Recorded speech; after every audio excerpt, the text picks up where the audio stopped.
di Ramadan. Tapi ada yang aneh tahun itu. Tahun itu dia i'tikaf selama 20 hari 20 malam. Dia tidak keluar dari Masjid Nabawi. Ada yang aneh, karena yang biasanya 10 hari 10 malam. Kalau kita salat di Masjid Nabawi tepat di mihrab, maka di samping mihrab sebelah kiri ada satu tiang bernama Ustuwanatus Sarir. Sampai hari ini masih tertulis Ustuwanatus Sarir. Ustuwana artinya tiang, Sarir tempat tidur.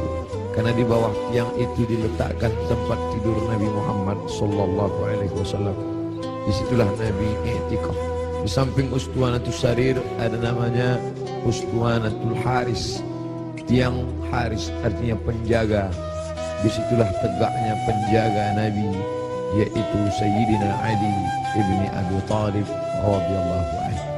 Di Ustuwanatus Sarir itulah sahabat melihat ketika Nabi terjaga dari tidurnya, bangkit dari berbaringnya, nampak berbekas di pundaknya, yaitu bekas anyaman pelepah korma yang dijadikan sebagai alasnya.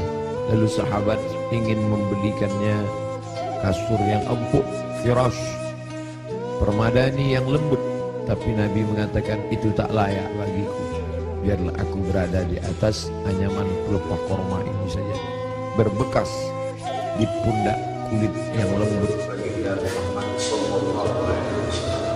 Betapa malunya kita yang melekatkan tubuh ini di atas kain yang lembut. Di bawah kain lembut itu ada kasur yang tebal. Di bawah kasur yang tebal itu ada lagi alas yang tinggi. Lalu kemudian kita meminta kepada Allah, wa adkhilnal jannata ma'al abrar, masukkan kami ke dalam surga bersama orang-orang baik, bersama Nabi Muhammad sallallahu alaihi wasallam. Sementara dia berbekas pundaknya karena beralaskan alas yang keras, pelepah korma yang dianyam, yang menjadi alas pundaknya yang lembut. Begitulah kehidupan dia. 20 hari 20 malam dia beriktikaf, tidak keluar sama sekali dari Masjid Nabawi. Ma baina baiti wa mimbari, antara rumahku dan mimbarku raudhatun min riyadil jannah, salah satu dari taman-taman surga. Selesai bulan Ramadan, masuk bulan Syawal. Selesai bulan Syawal, masuk Zulqa'dah. Selesai Zulqa'dah, masuk Zulhijjah. Di bulan Zulhijjah beliau melaksanakan haji yang sebelumnya sudah difardukan, tapi barulah dilaksanakan haji tahun itu, disebut dengan haji wada. Wada, selamat tinggal, karena memang setelah itu Nabi meninggal dunia. Maka pada haji wada itu dia pergi ke tanah suci Makkah Al-Mukarramah. Ada yang unik, ada yang aneh. Biasanya beliau berkurban kambing, dia potong 1 ekor untuk keluarganya. Hadza li Muhammad, wa untuk keluarga Muhammad. Kemudian dia potong lagi, hadza li ummati Muhammad, ini aku potong untuk umat Muhammad sallallahu alaihi wasallam. Tapi pada saat tahun itu di Mina, beliau tidak menyembelih 2 ekor, tapi beliau menyembelih dengan tangannya sendiri 63 ekor unta. Tepat pada angka 63 dia berhenti dan dilanjutkan oleh Sayyidina Ali sebanyak 37 ekor. Maka lengkaplah 100 ekor. Tidak ada satupun sahabat yang terpikir ada signal, ada tanda sesuatu tentang mengapa berhenti di angka 63 setelah meninggal dunia 2 bulan sesudah itu. Karena saat itu bulan Zulhijjah, Muharram, Safar, Rabiul Awal, 2 bulan lebih setelah itu barulah semuanya paham mengapa berhenti pada angka 63. Ternyata Nabi tidak ingin satu pun tahun hidupnya itu kosong daripada berkurban. Tahun pertama dia potong, tahun kedua sampai 63. Lalu kemudian setelah itu barulah dilanjutkan pemotongan onta itu oleh Sayyidina Ali karramallahu wajhah radhiyallahu anhu. Apa makna di balik itu? Bahwa Nabi tidak ingin ada 1 tahun pun kosong dari kurban. Nabi ingin ada penyembelihan kurban di setiap umur, di setiap usia, di setiap waktu yang dilewati ada penyembelihan kurban. Lagi-lagi ada yang aneh, tidak seperti sebelumnya. Sebelumnya hanya 2 ekor kambing, tapi saat itu dia potong langsung 63, dilengkapkan 37 menjadi 100 ekor. Lalu kemudian sallallahu alaihi wasallam kembali ke kota Al-Madinah Al-Munawwarah, masuk bulan Muharram, masuk bulan Safar, masuk bulan Rabiul Awal. Lalu kemudian beberapa hari menjelang meninggal, Nabi berziarah ke makam Baqi yang ada di samping Masjid Nabawi sebelah kiri menghadap ke arah kiblat. Pulang dari Baqi, beliau merasakan sakit kepala yang amat sangat keras. Itu dia adukan kepada Sayyidatuna Aisyah Ummul Mukminin radhiyallahu anha.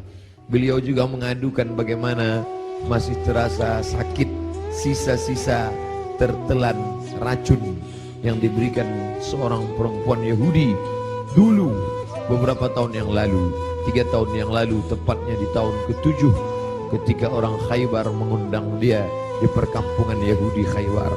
Di Madinah ada Yahudi Bani Nadir, ada Yahudi Bani Quraidah, ada Yahudi Bani Qainuqa, ada Yahudi Khaybar. Lalu mereka mengundang Nabi ke Khaybar.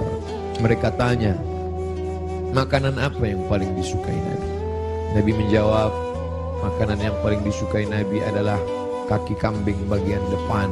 Lalu mereka sajikan kaki kambing bagian depan itu, karena itu makanan kesukaan Nabi.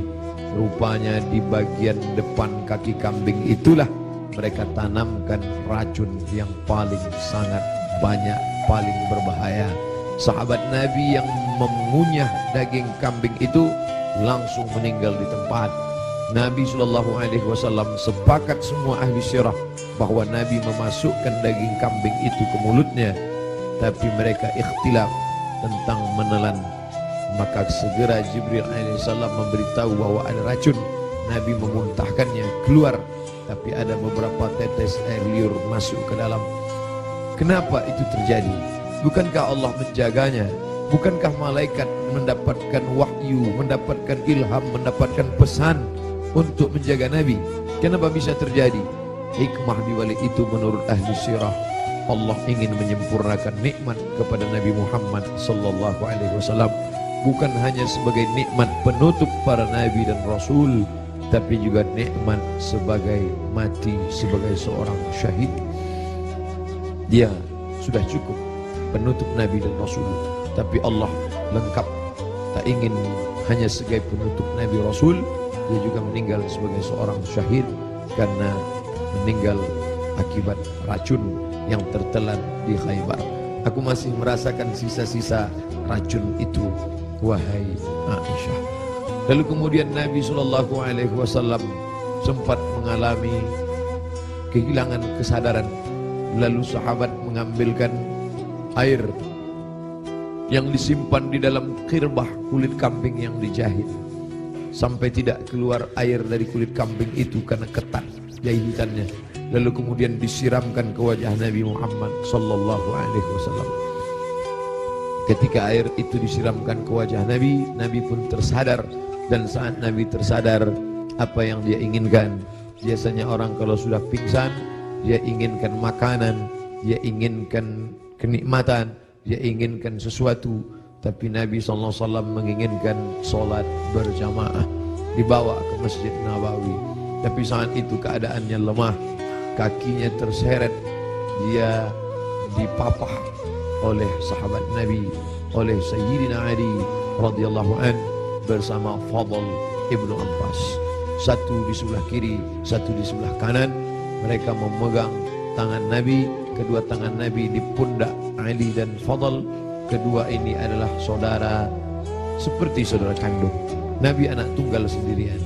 Dia tidak punya saudara kandung, tapi ayahnya punya saudara kandung. Ayah Nabi bernama Abdullah. Abdullah punya saudara bernama Abbas. Abbas punya anak laki-laki, itulah dia Fadl bin Abbas. Abdullah punya saudara kandung bernama Abu Talib. Abu Talib punya anak laki-laki bernama Ali. Ayah mereka adik-beradik kandung. Abdullah, Abbas, Abu Talib. Abu Talib punya anak Ali, Abdullah punya anak Muhammad, Abbas punya anak Fadl. Ketiga anak laki-laki ini bersaudara kandung, satu nasab dengan datuk mereka Abdul Muttalib. Abdul Muttalib anak Hashim, Hashim anak Abdi Manaf, Abdi Manaf anak Qusay, keturunan Kilab Lu'ay Fihir, cucu cicit daripada Ismail, anak kandung Ibrahim alaihissalam. Maka pada saat itu saudara yang seperti kandung ini memapah Nabi, membawa ke Masjid Nabawi. Nabi tetap tidak meninggalkan sholat berjamaah. Sampai pada akhirnya beliau tidak lagi sanggup mampu untuk membimbing sholat berjamaah, maka beliau minta Sayyidina Abu Bakr As-Siddiq radhiyallahu an untuk membimbing sholat berjamaah. Itulah muncul ijtihad sahabat. Mengapa yang menjadi khalifah setelah Nabi itu Abu Bakar? Kenapa bukan Umar? Karena ada signal seperti semacam pemberitahuan secara rahasia bahwa setelah Nabi meninggal, kepemimpinan akan jatuh pada Abu Bakar Siddiq. Karena imamah ada dua, imamatun sughra, imam kecil, imam salat, imamatun kubra, imam besar, pemimpin negeri. Kalau sudah imam kecil, pemimpin salat, menunjukkan tanda itu juga menjadi imam besar, imam pemimpin negeri. Maka ketika Abu Bakar Siddiq yang diminta sebagai pengganti imam saat Nabi sakit, seolah-olah seperti signal pertanda Nabi memberikan ridha. Nanti setelah meninggal Abu Bakar Siddiqlah yang akan memimpin kepemimpinan politik. Maka berbaiatlah sahabat setelah Nabi SAW meninggal. Salat dipimpin oleh Abu Bakar Siddiq radhiyallahu anhu. Sahabat menunggu, Nabi tak juga keluar. Ternyata signal itu diberikan kepada Abu Bakar. Abu Bakarlah yang memimpin salat. Sampai akhirnya pada suatu ketika Nabi membuka tirai jendela dari samping kamarnya bersama Aisyah yang langsung tembus ke Masjid Nabawi. Sahabat sudah tegak berdiri. Sahabat menunggu bahwa akan dipimpin oleh Nabi, tapi mereka faham Nabi tidak dapat berjalan. Nabi tetap berada di kamarnya.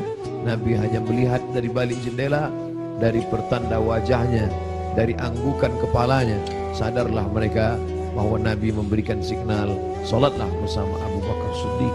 Nabi tetap berada di kamarnya karena dia tidak bisa ikut serta bersama para sahabat yang akan melaksanakan solat. Lalu kemudian dibawa oleh Fadl dan Abu Bakar, dibawa oleh Fadl dan Ali, diberikan kekuatan oleh Allah Subhanahu wa taala. Nabi naik ke atas mimbar tepat pada hari Rabu terakhir. Kamis, Jumat, Sabtu, Ahad, Senin, 5 hari menjelang meninggal. Nabi naik ke atas mimbar. Sampai di atas mimbar, apa kata Nabi sallallahu alaihi wasallam? Man kuntu jalattu lahu dhahran.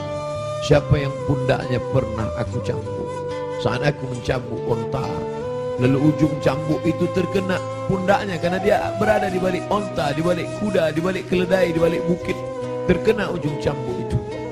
Lalu dia merasa sakit hati, tapi dia tidak mau menuntut karena dia segan, karena aku seorang nabi. Man kuntu jalattu lahu dhahran. Siapa yang pundaknya pernah aku cambuk, hadza dhahri, ini pundakku, ini pundak Muhammad. Falyastaqit minhu, silakan balas. Sahabat semua terdiam. Sahabat tahu masa-masa perpisahan itu pasti akan datang. Nabi minta maaf. Siapa yang kulitnya pernah aku sakiti, ini pundakku, silakan balas. Semua sahabat terdiam. Man kuntu syatamtu lahu irdan. Siapa yang pernah cakap kasar menyinggung perasaannya. Man kuntu syatamtu lahu irdan. Siapa yang pernah aku caci maki, andai datang keluar kata-kata kasar dari lidahku, lalu kemudian hatinya tersinggung, hadza irdi, ini harga diri Muhammad. Falyastaqit minhu, silakan balas. Semua sahabat terdiam. Tak ada sahabat yang ingin membalas. Mereka mengikhlaskan semua. Andai pernah tercambuk pundak mereka, ya Rasulullah, jangankan pundak, nyawa kami berikan untuk kau. Saat gigimu patah, saat pelipismu berdarah, sahabat menghunuskan pedang di tengah pasukan berkobar pada perang Uhud. Mereka masuk, dijamin pasti 99,9% akan mati. Mereka memberikan nyawanya untuk Nabi Muhammad sallallahu alaihi wasallam. Abu Bakar Siddiq, hartanya, emasnya, sampai berbungkal dia berikan untuk biaya hijrah. Jangankan nyawa, jangankan harta, semua kami berikan untukmu ya Muhammad. Semua sahabat terdiam. Lalu kemudian Nabi bertanya, siapa yang pernah aku pinjam uangnya dan belum dibayar? Kemudian tegak seorang sahabat, inna laka alayya thalatha darahim. Engkau ada utang 3 dirham ya Muhammad. Engkau pernah pinjam uang thalatha darahim, 3 dirham dan belum terbayar. Apa kata Nabi kepada Fadl?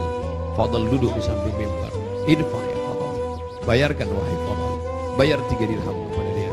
Fadl segera membayarkan 3 dirham karena Nabi tidak ingin tertinggal 3. Kalau pernah tersakiti fisik, pipi yang tertampar, rambut yang tertarik, kulit yang terluka, jangan sampai kita bawa mati menghadap Allah. Kalau pernah ada hati yang tersakiti, jangan sempat ada hati orang yang sakit, maka mintalah maaf. Itu yang ditunjukkan oleh Nabi Muhammad sallallahu alaihi wasallam. Lalu kemudian hutang piutang, walaupun mati syahid, orang mati syahid tidak akan merasakan sakaratul maut. Orang yang mati syahid tidak akan merasakan azab kubur. Orang yang mati syahid tidak akan merasakan hisab. Orang yang mati syahid langsung masuk surga. 4 keutamaan mati syahid. Illa dain, kecuali hutang piutang.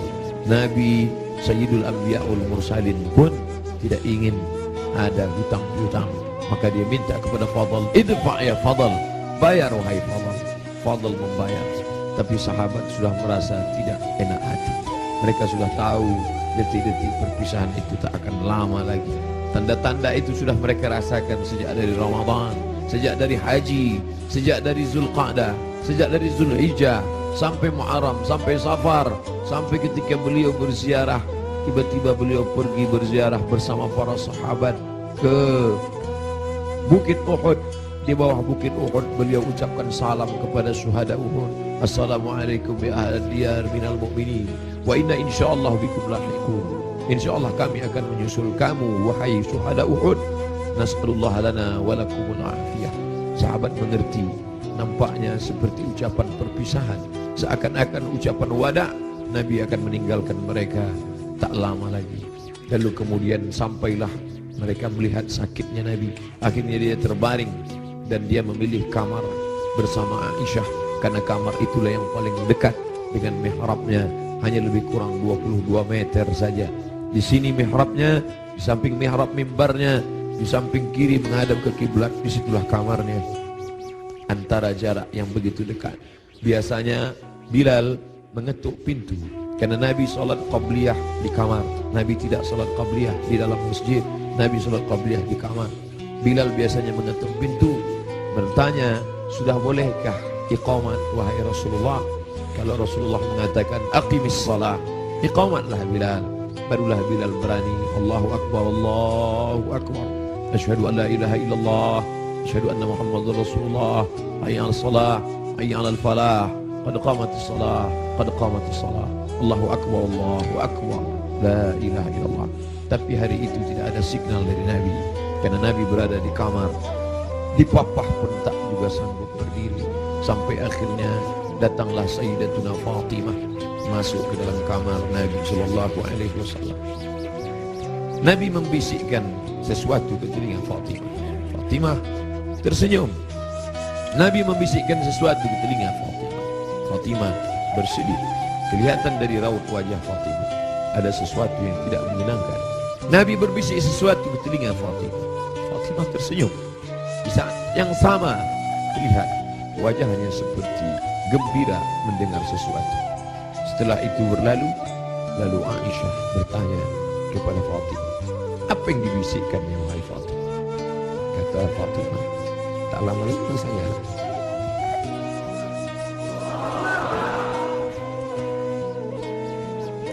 tak lama lagi masanya aku akan menghadap Allah SWT. Inilah masa-masa terakhir. Aku akan bersama dengan kalian. Kenapa Fatimah tersenyum? Karena Nabi berbisik, engkau adalah orang pertama yang akan menyusui di antara keluarga. Engkau adalah orang pertama yang akan bersama dengan engkau. Engkau adalah orang pertama yang akan menyusul aku dari keluargaku. Ucapan Nabi itu benar. tidak ada yang lebih daripada itu, bahwa setelah Nabi SAW meninggal 6 bulan lamanya, tak lama, hanya 6 bulan saja setelah itu, Sayyidatuna Fatimah menyusul Nabi Muhammad SAW. Anaknya dikatakan Nabi, Innal Hasan wal Husain Sayyida Syababi Ahlil Jannah. Sesungguhnya Sayyidina Al-Hasan, Sayyidina Al-Husain adalah 2 pemimpin pemuda surga. Pemuda-pemuda yang salat subuh ini, pemuda-pemuda ahli surga ini akan dipimpin oleh Sayyidina Al-Hasan, Sayyidina Al-Husain. Fatimah Sayyidatu Nisa'i Ahlil Jannah, perempuan-perempuan yang hadir di majlis ilmu ini, perempuan-perempuan salihah yang hidup bersama kita saat ini, mereka akan masuk surga dipimpin oleh Sayyidatu Nisa'i Ahlil Jannah, yaitu Khadijah, yaitu Sayyidatuna Fatimah, buah pernikahan Nabi dari Sayyidatuna Khadijah Al-Kubra. Itu yang membuat Fatimah tersenyum. Bagaimana rasanya ketika kebahagiaan bersatu dengan kesedihan? Satu sisi merasa bersedih karena akan berpisah dengan Nabi, tapi ternyata perpisahan itu tidak lama, Fatimah. Perpisahan itu tidak lama, Fatimah. Hanya sekedar 6 bulan saja. Setelah itu engkau akan menyusul. Engkau akan menyusul. Allahumma salli ala Sayyidina Muhammad. Allahumma salli ala Sayyidina Muhammad. 14 abad yang lalu kisah itu terjadi, tapi seakan-akan kita bersama dalam ruangan itu, bersama Aisyah, bersama Fatimah. Mudah-mudahan kesusahan kita ini akan membuat kita dekat dengan Nabi SAW. Tidak ada yang bisa menguatkan jiwa kita selain daripada takbir Allahu Akbar. Jangan biarkan jiwa ini larut bersama kesedihan. Tidak layak untuk sedih, karena orang-orang beriman dia mesti kuat. Allah bersama dia, Rasulullah SAW selalu bersama dia. Kita tetap berselawat, kita tetap agungkan Allah. Mengapa kita mesti rapuh? Mengapa kita mesti bersedih? Orang beriman itu, ala inna awliya Allah, ketahuilah wali-wali Allah, orang-orang yang menolong agama Allah, la khawfun alaihim wa lahum yahzanun. Tak ada takut dalam hati mereka, tak ada takut dalam jiwa mereka. Wa lahum yahzanun, mereka tidak bersedih hati. Yang tidak boleh hanya memukul-mukul pipi, menarik-narik kantong, menarik-narik rambut, menyobek-nyobek baju. Laisa minna man darabal khudud wa syaqqal juyub. Siapa yang memukul pipi, siapa yang menarik rambut, siapa yang merobek kantong, bukan umat Muhammad sallallahu alaihi wasallam. Adapun meneteskan air mata ketika anaknya Ibrahim meninggal dalam usia 18 bulan. 18 bulan umur anak kesayangan itu meninggal, meleleh air mata Nabi. Kenapa engkau menangis ya Rasulullah? Ama tarda ya Rasulullah? Apakah engkau tidak ridha atas ketetapan Allah ini? Aku ridha, kata Nabi. Lalu kalau ridha, kenapa engkau menangis? Ungkapan kasih sayang. Air mata ungkapan kasih sayang. Kita bukan marah kepada Allah, kita bukan tidak senang. Ini bukan niyahah, ini bukan ratapan, ini bukan majelis ratapan. Ratapan adalah sumpah serapah. Mengapa anakku yang meninggal? Mengapa menantuku yang meninggal? Mengapa suamiku yang meninggal? Kita tidak meratap. Majelis ratapan dicela, dimurkai oleh Allah dan Rasulullah. Kita tidak meratap. Ini air mata kesedihan, ini air mata kasih sayang. Selama mulut tidak menyumpah serapah. Da'wurna, kata Nabi, ketika ada beberapa perempuan yang menangis bersama Nabi berjalan, Sayyidina Umar radhiyallahu anhu. Lalu apa kata Umar? Da'wurna, biarkan mereka menangis. Ungkapan kasih sayang. Selama tangan tidak memukul pipi, selama tangan tidak menarik rambut, selama mulut tidak berkata sumpah serapah, maka biarkan. Bahkan ketika Nabi memegang jenazah Uthman ibnu Maz'un, menetes air mata Nabi, jatuh ke pipinya, jatuh ke janggutnya, jatuh ke bawah sampai ke wajah Uthman bin Maz'un, menunjukkan air mata itu banyak. Nabi menangis. Nabi hatinya lembut. Menangis adalah ungkapan kasih sayang. Menangis adalah ungkapan kesedihan. Menangis adalah ungkapan keridhaan. Menangis adalah ungkapan melepaskan jiwa yang tertahan, tapi kita tidak larut dalam tangisan itu. Nabi berbalik, lalu kemudian ditutupi wajahnya, ditutupi dengan kain, tapi perlahan dia bukakan, sampai akhirnya tangan itu tidak bisa bergerak. Lalu kemudian Sayyidatuna Aisyah radhiyallahu anha membacakan Al-Fatihah. Bismillahirrahmanirrahim. Alhamdulillahirabbil alamin. Arrahmanir rahim. Maliki yaumiddin. Iyyaka na'budu wa iyyaka nasta'in. Ihdinas siratal mustaqim. Shiratal ladzina an'amta 'alaihim ghairil maghdubi 'alaihim waladdallin. Dibacakannya qul huwallahu. Bismillahirrahmanirrahim. Qul huwallahu ahad, Allahus samad, lam yalid wa lam yulad wa lam yakul lahu kufuwan ahad. Qul huwallahu ahad, Allahus samad, lam yalid wa lam yulad wa lam yakul lahu kufuwan ahad. Qul huwallahu ahad, Allahus samad, lam yalid wa lam yulad wa lam yakul lahu kufuwan ahad. Dibacakannya qul a'udzu falaq, qul a'udzu birabbil falaq, min syarri ma khalaq, wa min syarri ghasiqin idza waqab, wa min syarri naffatsati fil 'uqad, wa min syarri hasidin idza hasad. Dibacakannya qul a'udzu bin nas, malikin nas, ilahin nas, min syarril wasil khannas, alladzi yuwaswisu fi sudurin nas, minal jinnati wan nas. Lalu telapak tangan Nabi ditiupkan, ayat-ayat yang sudah dibacakannya itu yang penuh berkah ditiupkannya ke telapak tangan Nabi. Padahal mestinya kita yang membacakan, kita tiupkan ke telapak tangan kita, lalu kita usapkan ke wajah orang yang sakit. Tapi Sayyidatuna Aisyah tidak ingin melangkahi. Ada tangan yang lebih berkah daripada tangannya, ada tangan yang lebih mulia daripada tangannya. Itulah tangan Sayyidul Ahlil Jannah, Sayyidina wa Maulana Muhammad sallallahu alaihi wasallam. Ditiupkan ke telapak tangannya, lalu diusapkan ke wajah Nabi Muhammad sallallahu alaihi wasallam. Aisyah melihat di wajah Nabi seperti menginginkan sesuatu. Sebagai seorang istri yang menemani Nabi dalam suka dan duka, dalam senang dan tawa, maka Nabi mengerti bahasa, Aisyah mengerti bahasa yang diperlihatkan oleh Nabi sallallahu alaihi wasallam. Lalu kemudian Aisyah faham bahwa Nabi menginginkan siwak. Nabi suka kepada siwak. Laula an asyqa ala ummati, kalau tidak memberatkan bagi umatku, la amartuhum bisiwak, pasti aku perintahkan mereka bersiwak inda kulli shalah, dalam setiap salat. Lalu kemudian Aisyah mengambil siwak, lalu merobek ujung kulit siwak dan mengunyahkannya agar ujung siwak itu keluar serabutnya. Lalu kemudian diberikan, diletakkan ke bibir Nabi sallallahu alaihi wasallam. Air liur terakhir yang bersatu dengan mulut Nabi sallallahu alaihi wasallam adalah air liur yang digigitkan oleh Sayyidatuna Aisyah ke ujung siwak, lalu diberikan. Tampak senyum di wajah Nabi sallallahu alaihi wasallam. Makin lemah. Hari Senin, saat yang amat sangat menyedihkan, Nabi makin lemah. Nabi berkata, apa kata Nabi sallallahu alaihi wasallam? As-salah, as-salah, as-salah, as-salah. Salat. Wa ma malakat aymanukum, dan budak hamba sahaya. As-salah simbol tentang hubungan hablum minallah. Jangan pernah putus. Jangan pernah putus salat. Jangan tinggalkan salat. Jangan tinggalkan masjid.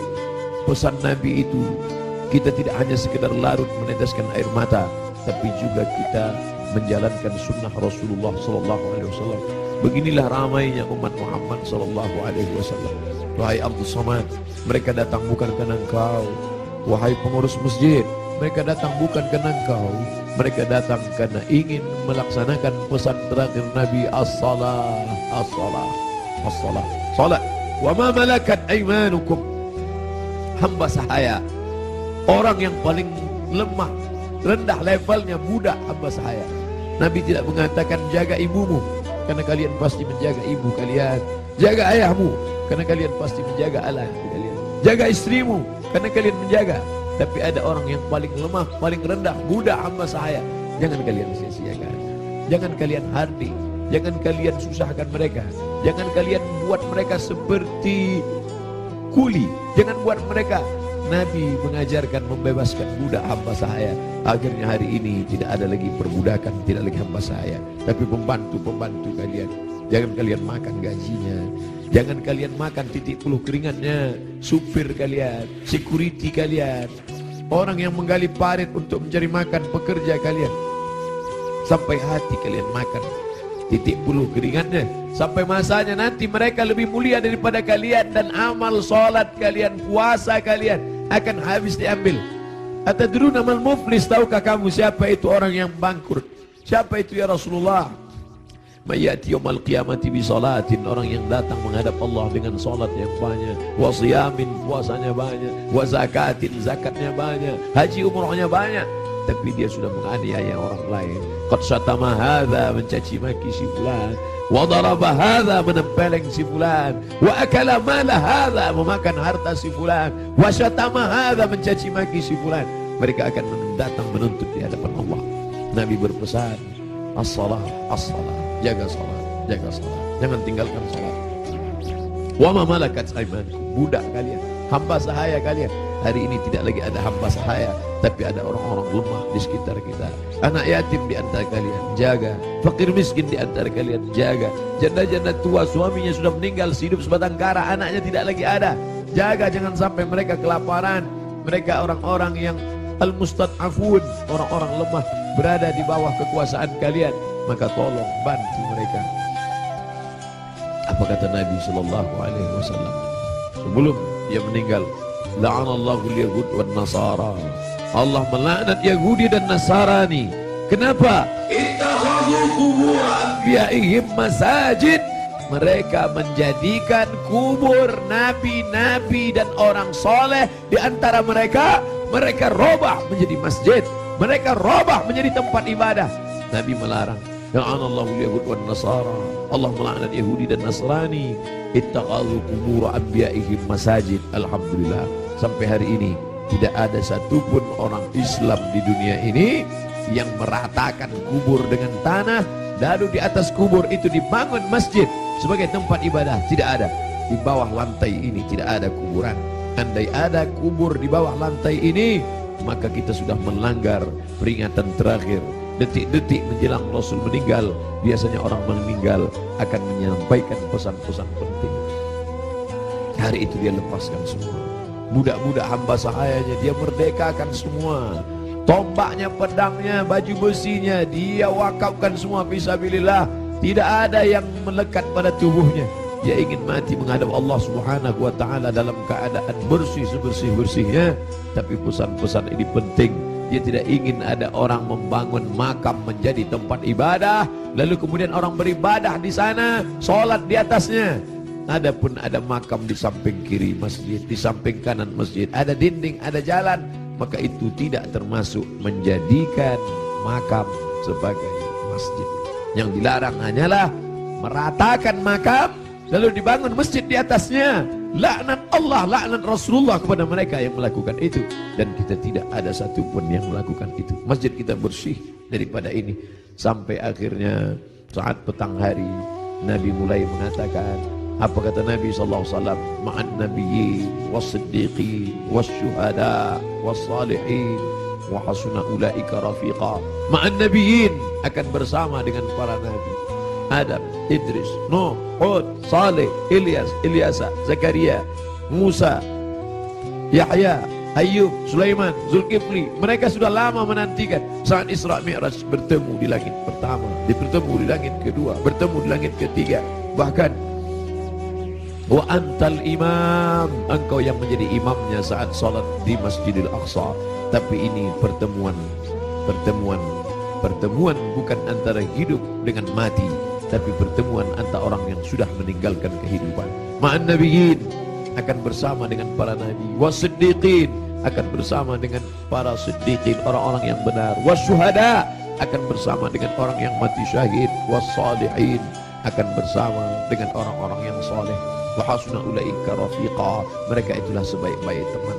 Kalian sahabat-sahabat, kalian adalah orang-orang baik, tapi aku akan bertemu dengan orang yang lebih baik. Siapa dia? Para nabi, was-siddiqin, was-syuhada, was-salihin. Puncaknya kalimat panjang itu tak lagi keluar dari mulut Nabi, tapi mengatakan Allahumma birrafiqil a'la, akan bersama dengan Allah yang maha tinggi. Tidak ada lagi. Tadi bersama sahabat, bersama istri, bersama anak, bersama Sayyidatuna Fatimah, bersama Sayyidatuna Aisyah, tapi hari ini sudah lebih tinggi lagi, bersama para nabi, bersama siddiqin, bersama syuhada, bersama salihin. Tapi setelah itu hanya tinggal satu, Allahumma birrafiqil a'la, bersama Allah Subhanahu wa taala. Nampak perlahan roh itu keluar dari jasad Nabi sallallahu alaihi wasallam. di kamar yang agung dan mulia, di tempat yang mulia antara kamar itu dan mimbar. Ma baina baiti wa mimbari raudhatun min riyadil jannah. Meninggallah Nabi Muhammad sallallahu alaihi wasallam. Inna lillahi wa inna ilaihi raji'un. Sampai berita itu kepada sahabat. Ada sahabat yang tak tahan, mangkat tersedak sampai ke kerongkongan. Tapi berita itu sampai kepada Sayyidina Umar bin Khattab. Umar orang yang amat sangat hebat. Sebelum Umar masuk Islam tidak ada orang yang berani membaca Al-Quran dengan suara keras. Semuanya bersembunyi. Tapi begitu Umar masuk Islam, orang berani. Begitu juga respon kepada Umar. Begitu sampai berita kepada Umar, wahai Umar, Nabi Muhammad SAW sudah meninggal, wahai Umar. Umar mencabut pedangnya. Man qala inna Muhammadan qad mata. Siapa yang mengatakan Muhammad mati akan aku pancung kepalanya, kata Umar. Siapa yang berani mengatakan Muhammad mati akan aku pancung kepalanya, kata Umar. Saat itu datang Abu Bakar Siddiq. Datang Abu Bakar Siddiq membacakan ayat wa ma Muhammadun illa rasul. Wa ma Muhammadun illa rasul. Muhammad bukan Tuhan. Muhammad hanyalah seorang rasul. Qad khalat min qablihi rusul. Sebelum dia dulu sudah ada rasul-rasul. Ada Adam meninggal. Ada Idris meninggal. Ada Nuh meninggal. Ada Ayub meninggal. Ada Zulkifli meninggal. Ada Musa meninggal. Ada Harun meninggal. Qad khalat min qablihi rusul afa immata, kalau dia meninggal, au qutila, atau dia dibunuh orang, inqalabatum ala a'qabikum, apakah kalian akan meninggalkan agama ini? Apakah kalian akan murtad? Begitu mendengar ayat itu, padahal Umar bin Khattab hafal Quran, padahal Umar bin Khattab termasuk 40 sahabat kutabul wahyi, penulis wahyu. Tidak hafalkah dia ayat itu? Dia hafal Quran, dia penulis wahyu. Tapi kenapa ketika pukulan berat itu datang, lupa, hilang ayat itu di kepalanya. Maka kita pun begitu dalam hidup ini. Kadang ketika pukulan berat itu datang, kita perlu sahabat, kita perlu teman-teman. Saat ini Abdul Somad yang mengingatkan, saat ini Abdul Somad yang membacakan.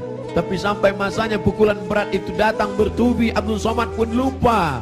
Siapa yang akan mengingatkan dia? Ada sahabat-sahabat dakwah semua. Abdul Somad bukan guru, Abdul Somad bukan imam, Abdul Somad bukan syekh, Abdul Somad bukan habib. Abdul Somad hanyalah seorang sahabat dakwah yang saling mengingatkan, watawasau bil haq, watawasau bis sabr. Hari ini aku yang mengingatkan engkau saudara. Tapi besok aku boleh lupa, besok aku boleh lalai. Kalian yang akan mengingatkan. Ustaz Somad dulu yang ceramah tentang ini. Ustaz Somad dulu yang kenapa engkau lupa Ustaz? Hari ini subuh ini yang penuh berkah. Allahumma barik li ummati fi bukuriha. Ya Allah, berkahi umatku ini pada waktu pagi, pada waktu subuh. Lalu kemudian berita itu sampai kepada Umar. Umar tak dapat menguasai jiwanya. Ternyata cinta mengalahkan ayat. Ternyata cinta mengalahkan semuanya. Tapi ada orang tua yang santun membuat pedang itu terjatuh. Bagaimana dengan sahabat yang lain? Bilal tidak sanggup tinggal di kota Al-Madinah Al-Munawwarah. Bagaimana mungkin dia bisa sanggup tinggal di sana? Setiap subuh dia akan mengetuk pintu itu. Dan mulai besok Selasa, kalau dia ketuk pintu itu tidak ada lagi yang keluar dari sana. Bagaimana mungkin dia sanggup tinggal di sana? Dia tinggalkan kota Madinah.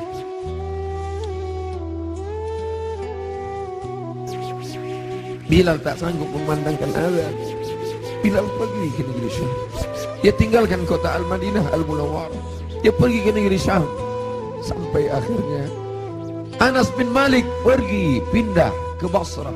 Anas bin Malik sahabat yang terakhir meninggal di Basrah tahun 93 tahun 94 Hijrah. Mereka tidak sanggup. Mereka tidak sanggup tinggal di sana. Sebagian sahabat menetap karena kekuatan iman, kekuatan cinta. Tapi sebagian sahabat juga harus menghindar jauh karena kerinduan yang begitu mendalam. Sampai akhirnya Bilal tetap menetap di sana. Sampai akhirnya Umar merasa perlulah Bilal kembali sekali-sekali. Datanglah Bilal ke kota Al-Madinah Al-Munawwarah. Aku tidak sanggup, kata Bilal. Bagaimana aku akan mengumandangkan azan di sana? Yang biasanya kalau aku mengumandangkan azan, setelah itu aku iqamah.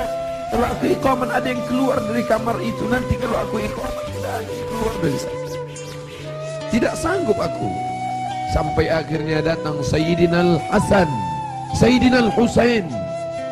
Bilal tidak sanggup menolak. Ini yang meminta adalah cucu Nabi Muhammad sallallahu alaihi wasallam. Datanglah Bilal ke kota Al-Madinah. Kami tahu cintamu kepada Nabi luar biasa. Kami tahu engkau bersama dengan Nabi sallallahu alaihi wasallam.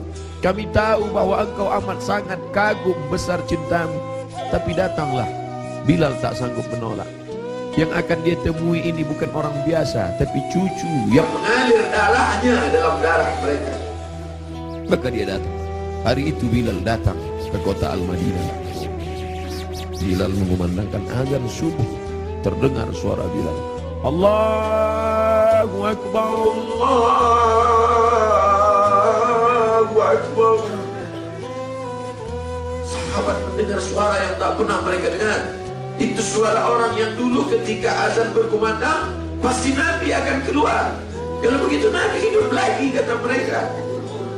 Itu dulu suara, dulu sudah lama kami tak mendengar suara itu. Berarti dia sekarang sedang berada di Madinah. Berarti dia sedang datang sekarang. Kami ingin mendengarnya. Kami ingin ramai sahabat Nabi datang berbondong-bondong. Ramai mereka datang ke Masjid Nabawi karena mereka yakin dan percaya kalau suara itu keluar Nabi pasti akan datang. Tapi ternyata tidak. Ketika Bilal mengumandangkan azan, mereka hanya berjumpa dengan Bilal. Mereka hanya berjumpa dengan Sayyidina Husain, cucu Nabi sallallahu alaihi wasallam. Kita tak pernah bersedih. Kita tak pernah bersedih. Kita hanya mengucapkan setiap hari Assalamu alayka ayyuhan nabiyyu wa rahmatullahi wa barakatuh. Nanti kalian akan minum dari telaga ini. Nabi naik ke atas mimbar, aku lihat ada telaga, kata Nabi. Ada telaga Haud dan kalian akan minum di sini. Siapa yang minum dari sana ya Rasulullah? Ikhwani, saudaraku akan minum dari sana. Kamikah itu ya Rasulullah? Enggak. Antum ashabi, kalian sahabat. Kalian sahabat. Yang akan minum nanti di sini ikhwani. Siapa itu ya Rasulullah? Amanu bi wa lam yarawni. Mereka beriman kepadaku padahal tak pernah melihat aku. Mudah-mudahan kita termasuk di sana. Aku bukan orang Arab. Aku tidak Quraisy, aku tidak pernah bersamanya, tapi aku berharap, kita semua berharap 14 abad jarak kita dengan dia, 1439 tahun yang lalu jarak kita dengan dia.